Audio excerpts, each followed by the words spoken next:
Shalom, selamat pagi Bapak Ibu Saudara yang dikasihi Tuhan. Pagi ini kita akan membaca dan merenungkan firman Tuhan. Namun sebelumnya itu mari kita berdoa. Bapa di dalam sorga, pagi ini kami akan membaca dan merenungkan firman-Mu. Kami mohon Tuhan menolong kami, supaya kami bisa mengerti dan memahaminya, dan berikanlah kemampuan kepada kami ya Tuhan, supaya kami bisa mempraktekkan firman-Mu di sepanjang hidup kami. Dalam nama Tuhan Yesus kami berdoa. Amin.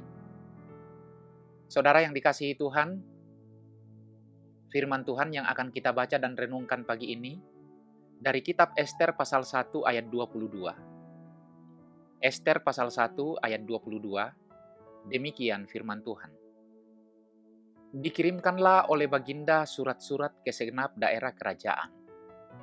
Tiap-tiap daerah menurut tulisannya dan tiap-tiap bangsa menurut bahasanya. Bunyinya, setiap laki-laki harus menjadi kepala dalam rumah tangganya dan berbicara menurut bahasa bangsanya. Tema renungan kita hari ini adalah taat karena dipaksa. Saudara yang dikasihi Tuhan, sebelumnya Raja meminta nasihat dari orang-orang bijak di istana dan Memukan memberi jawaban, "Jikalau baik pada pemandangan Raja untuk mendengar pendapatku ini, hendaklah dikeluarkan suatu titah kerajaan dari hadapan Baginda dan dituliskan bersama-sama dengan peraturan-peraturan lain di dalam undang-undang Persia dan Media, sehingga tidak dapat dicabut kembali. Bahwa Wasti dilarang menghadap Raja Asweros. Dengan kata lain, ia tidak diizinkan menjadi istri raja lagi, dan bahwa Raja akan mengaruniakan kedudukannya sebagai ratu kepada orang lain yang lebih baik daripadanya." Para penasehat ingin keputusan itu dibuat menjadi sebuah hukum yang tidak dapat diubah. Untuk berjaga-jaga, jangan sampai di kemudian hari, Wasti berhasil mengambil hati raja lagi dan membalas dendam kepada mereka.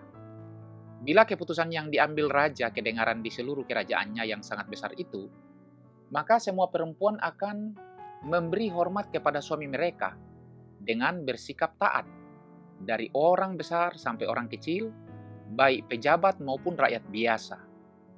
Nah, usul Memukan ini dipandang baik oleh raja serta para pembesar.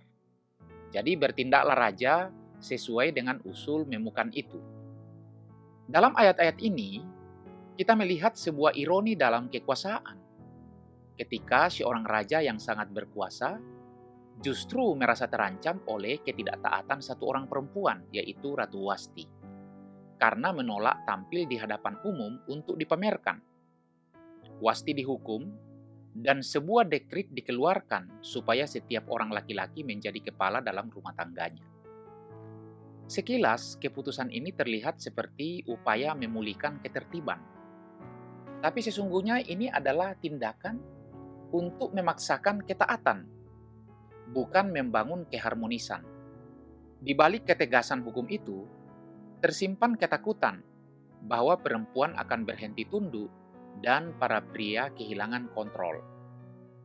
Ketaatan yang dipaksakan adalah ketaatan semu. Mungkin berhasil di permulaan, tapi gagal membentuk hati. Ia menekan, tapi tidak mengubah. Ia menciptakan kepatuhan luar, tapi bukan kesetiaan batin. Ketaatan semacam ini rapuh, mudah runtuh saat tekanan hilang atau kekuasaan digoyangkan. Saudara yang dikasihi Tuhan, bandingkan hal ini dengan cara Allah bekerja dalam hidup kita. Tuhan tidak menginginkan kita taat karena takut dihukum, melainkan karena kita mengasihinya. Seperti tertulis dalam Yohanes 14 ayat 15, "Jikalau kamu mengasihi aku, kamu akan menuruti segala perintahku." Kasih melahirkan ketaatan sejati, bukan teriakan, bukan ancaman, bukan paksaan, melainkan relasi. Saudara yang dikasihi Tuhan, kita taat sebagai wujud rasa hormat terhadap kebesaran Allah, juga sebagai bentuk kasih kita kepadanya. Ketaatan yang sukarela seperti itu mendatangkan upah yang manis. Kita akan merasakan sukacita dan ketenangan dalam hubungan dengan Tuhan dan sesama. Sesungguhnya, ketaatan yang dilakukan dengan senang hati menghasilkan senyuman yang tulus. Amin. Mari kita berdoa. Bapa dalam sorga, sungguh kami bersyukur atas firman. Mampukanlah kami untuk hidup sebagai orang-orang yang taat kepada Tuhan. Sertailah kami sepanjang hari ini, dan dengar kami yang berdoa dalam nama Tuhan Yesus. Amin. Saudara yang dikasihi Tuhan, selamat beraktivitas, selamat berkarya, Tuhan memberkati kita.